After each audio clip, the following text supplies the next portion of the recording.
मित्रों नमस्कार। मैं आपका मित्र भूपेन ठाकरे स्वागत करता हूं अपने यूट्यूब चैनल जीएस मंथन 88 पे।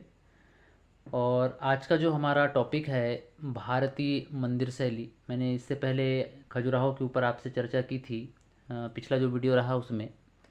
और आज का जो हमारा अध्ययन का जो केंद्र है वो है भारतीय मंदिर शैली, मतलब भारतीय वास्तुकला के विषय में हमको जानना है। और वास्तुकला के अंतर्गत हमको भारतीय मंदिर शैली देखना है। एक्चुअल में जो वास्तुकला होता है वो भवन निर्माण से संबंधित चीज़ों को ही कहा जाता है, ठीक है। तो मैं इससे पहले कि अपना वीडियो स्टार्ट करूं, आप लोगों से एक विनती है कि आप प्लीज़ मेरे वीडियो को लाइक, शेयर, सब्सक्राइब और कमेंट अवश्य करिए। वीडियो के सेक्शन बॉक्स में जाइए और कमेंट अवश्य करिए, और वीडियो में अंत तक मेरे साथ बने रहिए, आपको कुछ सीखने मिलेगा। क्योंकि आज हम एक ऐसी चीज़ पढ़ने जा रहे हैं जिसका हमारे जीवन में एक बड़ा विशेष महत्व है, जिसका नाम है मंदिर। और मंदिर जो है हमारी आस्था का केंद्र भी हैं। भावनात्मक, नैतिक सारी भावनाएं हमारी मंदिरों से जुड़ी हुई हैं। तो चलिए सबसे पहले हम कुछ चीज़ें देख लेते हैं। भारत में जो मंदिर बनाने की जो प्रथा का जो जन्म होता है वो सर्वप्रथम गुप्त काल में ही हमको देखने को मिलता है। गुप्त काल के पहले आपको कहीं भी मंदिर जैसी कोई चीज़ कहीं देखने को नहीं मिलेगी। अगर आप हड़प्पा सभ्यता में भी जाते हो तो आपको मंदिर देखने को नहीं मिलेंगे, ठीक है। और सतपथ ब्राह्मण में सर्वप्रथम मंदिर का उल्लेख हुआ है। कौन से ब्राह्मण में? सतपथ ब्राह्मण। असल में ये एक ब्राह्मण ग्रंथ है, और इस ब्राह्मण ग्रंथ में ही सर्वप्रथम जो है, जिसका नाम है सतपथ ब्राह्मण, इसमें ही सर्वप्रथम मंदिर का आपको उल्लेख मिलता है, ठीक है।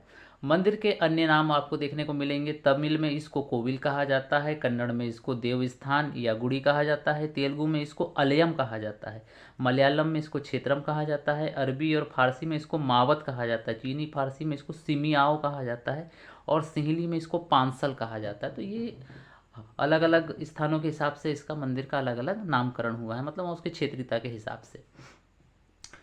अब हम बात करते हैं कि भारत में जो मंदिर बनाने की जो शैली है वो मुख्यतः 3 शैली आपको देखने को मिलेगी। तो थोड़ा सा इसको पहले हम एक मैप के जरिए समझ लेते हैं। एक मैप मेरे हाथ में है, इसको आप थोड़ा देखिएगा। ये एक भारत का मैप है। कोशिश किया है मैंने भारत के मैप को बनाने की, हो सकता है कि थोड़ा सा उटपटांग बन गया होगा, थोड़ा सा संभाल लीजिएगा इसको, ठीक है। तो ये हिमालय से लगाकर जो विंध्याचल तक का जो क्षेत्र है, यहाँ पर जो मंदिर की हमको शैली देखने को मिलती है उसको हम नागर शैली कहते हैं। और विंध्याचल से लेकर कृष्णा नदी तक का जो क्षेत्र है, यहाँ पर हमको बेसर शैली देखने को मिलती है। और कृष्णा नदी से तमिलनाडु अर्थात कन्याकुमारी तक का जो क्षेत्र है वो पूरा का पूरा द्रविड़ शैली के अंतर्गत आता है। इसके बाद हम लोग कुछ पॉइंट देख लेते हैं। हाँ, इसके अलावा कुछ चीज़ें मैं आपको दिखाना चाह रहा था, वो आप पहले देख लीजिए। ये एक्चुअल में 3 प्रकार की मंदिर शैलियों की मैंने बात किया। एक नागर शैली, द्रविड़ शैली और बेसर शैली। तो पहले हम नागर शैली के जो मंदिर हैं उसका एक तो फिगर देख लेते हैं कि किस तरीके से मंदिर होते हैं। तो आप देखिएगा, ये मंदिर का जो सबसे निचला हिस्सा होता है जिसको हम लोग कहते हैं जगती, चबूतरा या मंच। इसको जगती भी कहते हैं, चबूतरा भी कहते हैं और मंच भी कहते हैं, ठीक है। और इसके ऊपर एक और लेयर होती है जिसको पीठ कहा जाता है, मतलब ये काफ़ी हाइटेड होते हैं। और इसके ऊपर पूरा मंदिर का जो स्ट्रक्चर है, मंदिर की जो पूरी संरचना है वो इसके ऊपर रखी जाती है, मतलब इस पूरे भाग के ऊपर, ठीक है। अब ये आपको जो मंदिर दिख रहा है, तो ये मंदिर का जो तिकोना वाला भाग दिख रहा है इसको क्या कहा जाता है? शिखर या ग्रीवा कहा जाता है, ठीक है। ये मंदिर है और ये मंदिर का ये आपको जो तिकोना भाग दिख रहा है इसको शिखर या ग्रीवा कहा जाता है। और मंदिर के ऊपर ये जो आपको गोल गोल सी संरचनाएं दिख रही है जिसको आमलक या अम्ल सारक कहते हैं। अभी आपको मैं कुछ और पिक्चर दिखाऊंगा कुछ मंदिरों की, उससे आपकी जो है सारी कॉन्सेप्ट क्लियर हो जाएंगे। इसके अलावा इस आमलक के ऊपर एक कलश होता है और कलश के साथ में छोटा सा त्रिशूल भी रखा होता है, और साइड से ही एक ध्वज जो है हवा में लहराता हुआ आपको नजर आता है, ठीक है। और इस मंदिर के अंदर एक गर्भगृह होता है, मतलब गर्भगृह वह क्षेत्र होता है जहाँ पर मुख्य देवी देवता को रखा जाता है। मतलब मुख्य देवता कहाँ निवास करते हैं? इस गर्भगृह के अंदर। और इस मंदिर के चारों ओर, मतलब जो मुख्य मंदिर है इसके चारों ओर अंदर ही अंदर घूमने के लिए, परिक्रमा करने के लिए जो पथ होता है उसको हम लोग प्रदक्षिणा पथ कहते हैं, ठीक है। और मंदिर से ही लगा हुआ एक भाग होता है जिसको या भाग, या हम उसको कह लें मंडप या बरामदा, या उसी को हम सभा भवन कह लें, ठीक है, जहाँ पर भक्त लोग बैठ के आरती, कीर्तन और पूजन किया करते हैं, ठीक है। तो ये चीज़ें रही। तो आपको समझ में आया, ये जो तिकोना भाग दिख रहा है ये शिखर या ग्रीवा है, ऊपर ये जो संरचना दिख रही है इसको आम्लक या अम्लसारक कहते हैं, और जो ऊपर है ये है कलश, और कलश के साथ में त्रिशूल, और साइड से ही जो होता है ध्वज होता है। तो इस तरीके से ये नागर शैली, मतलब उत्तर भारत के जो मंदिर हैं उनकी जो शैली है उसको नागर शैली के नाम से भी जाना जाता है। ठीक है, इसके अलावा जो नागर शैली के जो मंदिर होते हैं उसमें एक शैली पाई जाती है पंचायतन शैली। पंचायतन शैली में मतलब ये होता है, मैंने इससे पहले की वीडियो में भी आपको हल्का सा एक ओवरव्यू दिया था कि इसमें जो मुख्य मंदिर होगा वो सेंटर में होगा और चार कोनों पर चार मंदिर होंगे, मतलब ये सहायक मंदिर होंगे, और ये गौण देवता के मंदिर होंगे, मतलब जो सबसे बड़े देवता हैं या मुख्य देवता हैं वो मुख्य मंदिर में उसके गर्भगृह के अंदर होंगे, और साइड में जो चार कोनों में चार मंदिर होंगे वो सहायक देवता मतलब छोटे देवताओं के मंदिर होंगे। तो इस तरीके से 1 2 3 4 और 5, तो एक मुख्य मंदिर और चार कोनों पर चार मंदिर, तो 4 और 1 5, इस हिसाब से इसको पंचायतन शैली के मंदिर भी कहा जाता है। और याद रखिएगा इन सहायक मंदिरों में भी शिखर, आम्लक और कलश पाया जाता है।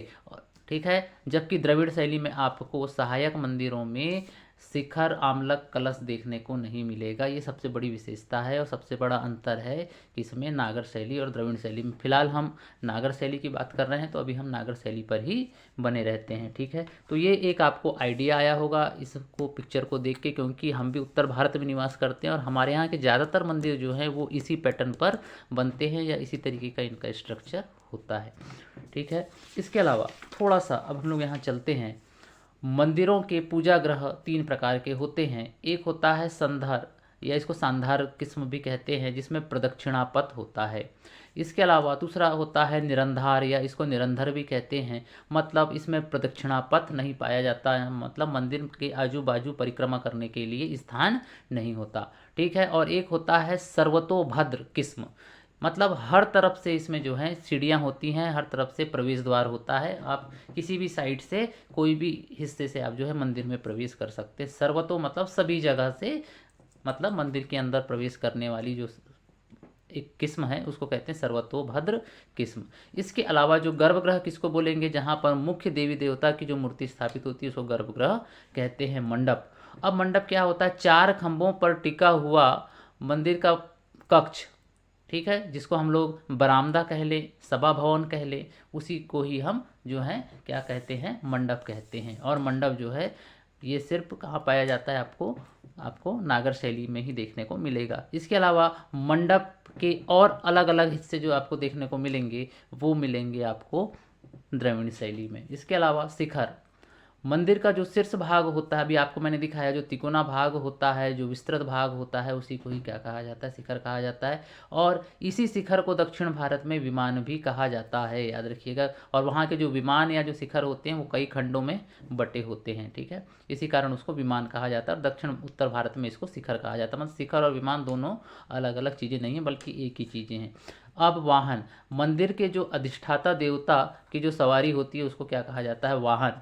और गोपुरम, गोपुरम वो होता है कि मंदिर के बाहर का जो मुख्य द्वार होता है या मुख्य जो खंभा होता है, ये आपको द्रविड़ शैली में देखने को मिलेगा। अगर आप दक्षिण भारत की पिक्चर देखते होंगे तो वहाँ पे जो मुख्य मंदिर होता है उसका जो गेट है वो मंदिर से ज़्यादा अच्छा होता है। मतलब यहाँ पे जो सबसे बड़ी विशेषता होती है दक्षिण भारत मतलब द्रविड़ शैली के मंदिरों में कि वहाँ गोपुरम पाया जाता है। लेकिन फिलहाल हमारे अध्ययन का केंद्र जो है वो है नागर शैली। नागर शैली को बहुत सारे नामों से जाना जाता है। इसको वल्लभी शैली कहा जाता है, पहाड़ी शैली कहा जाता है, कश्मीरी शैली कहा जाता है, पाल शैली भी कहा जाता है। मतलब अब इसका क्षेत्र हम लोग देखें तो उत्तर भारत में सबसे ज़्यादा लोकप्रिय कौन सी शैली है, नागर शैली है।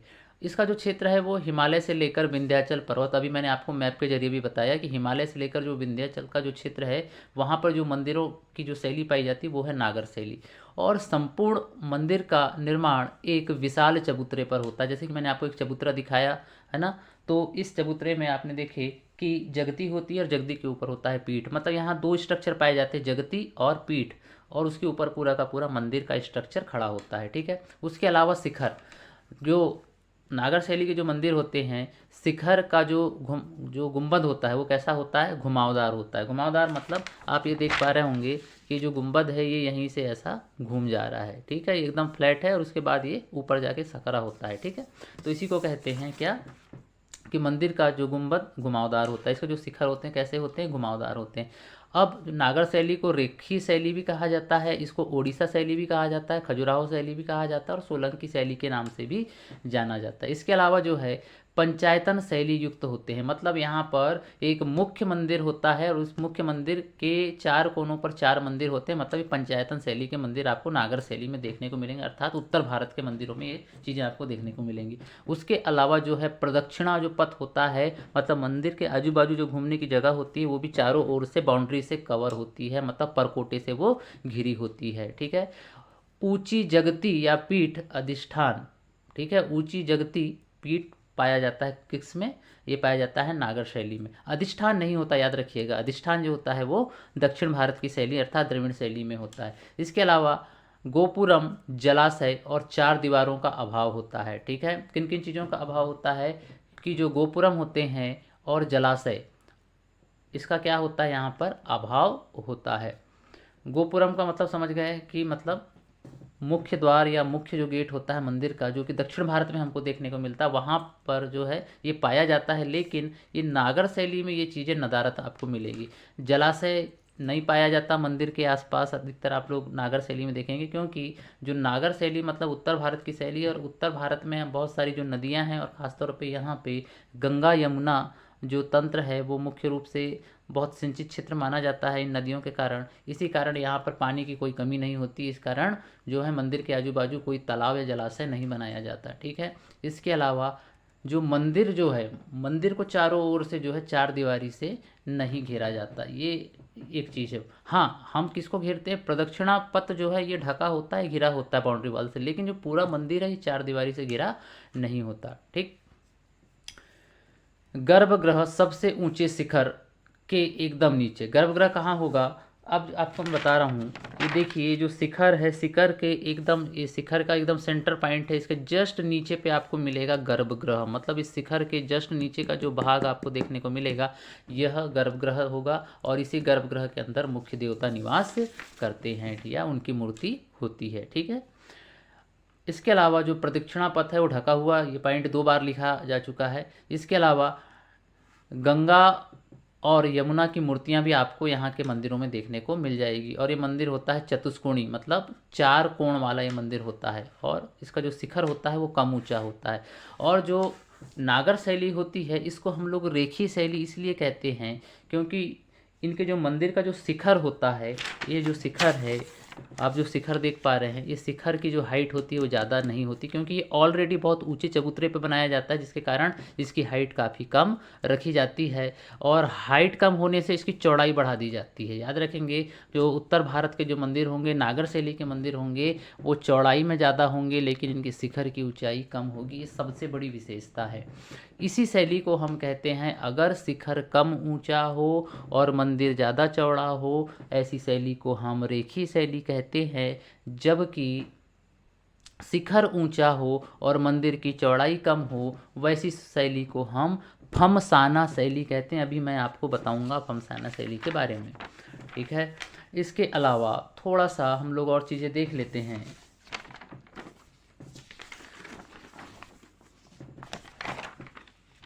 हाँ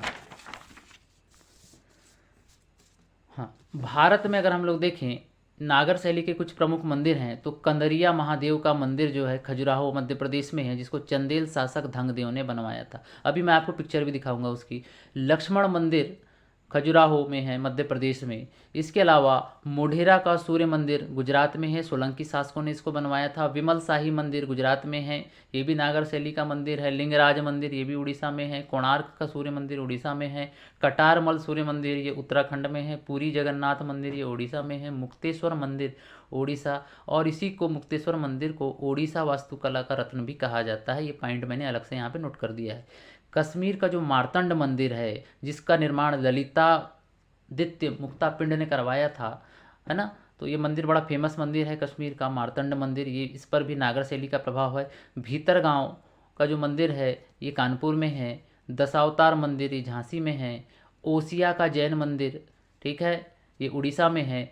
और परशुरामेश्वर मंदिर ये भी उड़ीसा में है। तो ये सारे के सारे जो मंदिर हैं इन पर नागर शैली का प्रभाव हमको देखने को मिलता है। देखिए मैंने कुछ पॉइंट यहाँ पे अलग से नोट करा दिया था, अगर शिखर नीचा है और मंदिर की चौड़ाई कम है तो इसको रेखी प्रसार शैली कहा जाता है। अगर शिखर ऊंचा है और मंदिर की चौड़ाई कम है तो इसको फमसाना शैली कहते हैं। और अगर जो शिखर है वो गुंबदाकार हो तो उसको वल्लभी शिखर कहते हैं।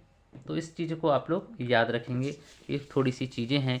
इसके अलावा कुछ चीज़ें मेरे को आपको और बताना था, कल मैंने इस पर भी चर्चा किया था कि जब शिखर कुछ इस तरीके से बनाए जाएं, है ना, ये आपको देखेंगे छोटी छोटी मीनार के रूप में ये जो मंदिर बनाए जाते हैं या इनका जो शिखर बनता है, इसको उरुश्रृंग शिखर कहा जाता है। क्या कहा जाता है इनको? उरुश्रृंग शिखर कहा जाता है। मतलब छोटे छोटे शिखर या किनारे नुमा जो संरचना होती है उसको हम उरुश्रृंग शिखर कहते हैं। और इसका उदाहरण है खजुराहो मंदिर, कंदरिया महादेव का मंदिर। अभी मैं इसको आपको पिक्चर दिखा रहा हूँ, आप ये पिक्चर थोड़ा सा देखिएगा और आपको समझ में आएगा। अब मैं आपको यहाँ भी समझा देता हूँ। ये देखिएगा, इस तरीके का जो आपको डिजाइन दिखेगा मंदिर में, इसको आमलक कहा जाता है। ये जो दिख रहा है आपको आमलक, और आमलक के ऊपर ये जो ऊपर दिख रहा है ये छोटा सा कलश होता है, ठीक है। और अंदर जो होता है गर्भगृह है, शिखर, ये देखो इसको हम शिखर कहते हैं, है ना। इसके अलावा उरुश्रृंग, अभी थोड़ी देर पहले हमने उरुश्रृंग की बात की थी, तो आपको यहाँ पर उरुश्रृंग भी देखने को मिल जाएगा, है ना। मीनार-नुमा जो संरचना होती है इसी को हम क्या कहते हैं? उरुश्रृंग कहते हैं, ठीक है। अधिष्ठान ये आपको दिख रहा है, अभी बात किए थे। और जगती, है ना। तो सबसे पहले ये जो सारी चीज़ें हैं, और कुछ हद तक हम ये कह सकते हैं कि जो खजुराहो का जो मंदिर है वो नागर शैली से ज़्यादा इस पर द्रविड़ शैली का प्रभाव ज़्यादा है, क्योंकि हमको यहाँ पर अंतराल, महामंडप, मंडप और अर्धमंडप देखने को मिल रहे हैं। और बहुत सारी चीज़ें हमको ऐसी देखने को मिल रही हैं जो हमको नागर शैली से ज़्यादा द्रविड़ शैली की याद दिलाती हैं। और देखिए लिखा है कंदरिया महादेव का मंदिर, क्योंकि हम ज़्यादातर जब इसके विषय में पढ़ते हैं तो ये उदाहरण मिलता है नागर शैली का, लेकिन हमारे हिसाब से इस पर ज़्यादा प्रभाव है द्रविड़ शैली का। अब वो क्यों है वो कल मैं आपको बताऊंगा। जब हम द्रविड़ शैली के विषय में पढ़ेंगे तो आपको मंडप क्या होता है, महामंडप और अंतराल क्या, देखिए थोड़ा सा फिर भी समझ लीजिए। जब हम मंदिर में इंटर करते प्रवेश करते हैं, जो पहला बरामदा होता है इसको अर्धमंडप, अर्धमंडप से थोड़ी हाइट पे होता है, उसको मंडप कहा जाता है। यहाँ से इंटर करेंगे तो यहाँ जाएंगे, और यहाँ से जब इंटर करेंगे तो हम फिर महामंडप में आएंगे, ठीक है। और महामंडप वो स्थान होता है जहाँ पर क्या किया जाता है? पूजा पाठ की जाती है, मतलब एक प्रकार का सभा कक्ष होता है, और सबसे बड़ा ये बरामदा होता है, ठीक है। और महामंडप और गर्भगृह के बीच में जो खाली स्थान होता है उसको अंतराल कहा जाता है। क्या कहा जाता है? अंतराल कहा जाता है। थोड़ा सा एक बार फिर आप थोड़ा समझ लीजिए, कहाँ गया? हाँ भाई ये रहा। यहाँ पे देखिए उत्तर भारत के मंदिरों में देखिए गर्भगृह मतलब मुख्य मंदिर से जो मंडप है या सभा कक्ष है एकदम लगा हुआ है, यहाँ पर कोई अंतर नहीं है। लेकिन दक्षिण भारत के जो मंदिर हैं वहाँ पे आपको थोड़ा सा दोनों के बीच में अंतर मिलेगा, है ना। और उसके बाद में फिर मंडप आपको मिलते चले जाएंगे, ठीक है। तो इस तरीके से ये सब सारी चीज़ें हैं। आई होप कि मेरा ये वीडियो आपको पसंद आया होगा, और मंदिरों के विषय में जो आपकी एक धारणा है वो भी स्पष्ट हुई होगी, जो कॉन्सेप्ट है वो क्लियर हुआ होगा, क्योंकि आज से पहले आपने मंदिरों के विषय में इतना ज़्यादा गहराई से जानकारी हासिल नहीं की होगी। मतलब मंदिर बनाने की जो 3 कलाएँ हैं हमारे यहाँ, या 3 शैलियाँ हैं, द्रविड़ शैली, नागर शैली और बेसर शैली, उसमें से आज हमने नागर शैली का अध्ययन किया। और नागर शैली के अंतर्गत क्या क्या चीज़ें होती हैं और क्या क्या चीज़ें नहीं होती हैं, तो उसको हमने बड़े विस्तार से देखा। मिलते हैं फिर नेक्स्ट वीडियो में। जय हिंद, जय भारत।